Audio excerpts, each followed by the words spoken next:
Yo, what's going on, everyone? It's your boy DLloyd. So according to Keith Pompey of the Philadelphia Inquirer, it looks as if the Cleveland Cavaliers and the Philadelphia 76ers are currently discussing a trade that would essentially send Kyle Korver to Philly, and it will send Jerryd Bayless to the Cleveland Cavaliers. So the deal is not done. They are discussing it, so I'm not sure if this will involve more assets, more players, or what exactly would need to be given up on both parties' side to complete this trade, but it will involve Jerryd Bayless and Kyle Korver, and it makes sense from both teams' perspective.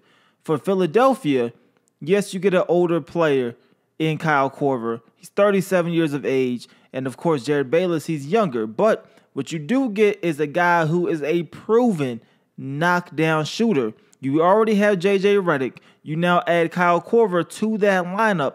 You have another guy who could just add extra firepower to your three-point shooting. You know Ben Simmons, not a shooter whatsoever. So he wants to be surrounded by shooters. The traditional way they used to build around LeBron James, just fill up the roster with a bunch of shooters. You need to make sure Philly can also have a bunch of shooters around a player like Ben Simmons and then Joel Embiid. So you bring in, of course, Kyle Korver, that is another knockdown guy who you can't leave. You can't leave Kyle Korver open on the wing or on the corner to shoot a wide open three. You also can't leave J.J. Redick. So both of them with Ben Simmons on the court at the same time, and of course Joel Embiid, is going to be dangerous. And for Philly, they're trying to win now. They're no longer trying to, build for the future or wait a few years. LeBron is out of the East. They feel like if they ever have an opportunity to reach an NBA Finals, it will be within these next 2, maybe 3 seasons, but they're trying to do this right now. The main competition, of course,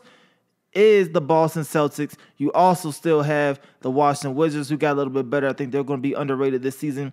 And even the Toronto Raptors, I don't think they're as good as Philly, especially if they're able to get Kyle Korver, but they'll still be in the mix. So for Philly, it makes a ton of sense. Now, when you look at this from the Cleveland Cavaliers standpoint, you get a younger player back in return. Jerryd Bayless, he's 29.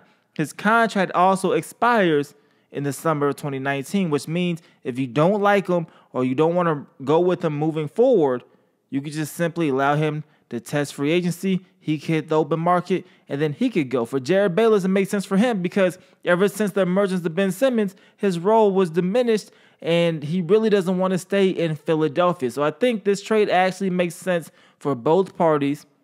Of course, Philly, they will benefit the most, but if they're trying to win right now, I try to get this deal done. I try to bring in Kyle Korver to join J.J. Redick, to join Ben Simmons, and then join Joel Embiid. I think this will definitely work. And Dario Saric, of course, I think this will definitely work, and it'll be a great lineup for Philly. So I am excited. Hopefully this can be done, but this is currently still in talk. So no trade yet, but I'm hearing they are discussing a trade that will essentially send Jerryd Bayless and Kyle Korver to each other. And of course, you have to assume there'll be more picks or players involved as well. But you guys let me know how you guys feel about this potential trade in the comment section below. Do you think this will help the Philadelphia 76ers? Do you think this trade will help the Cleveland Cavaliers? Or do you think it doesn't really help either of these teams? Let me know how you guys feel about this in the comment section below. It's your boy DLloyd. I'm going to see y'all next time. Peace.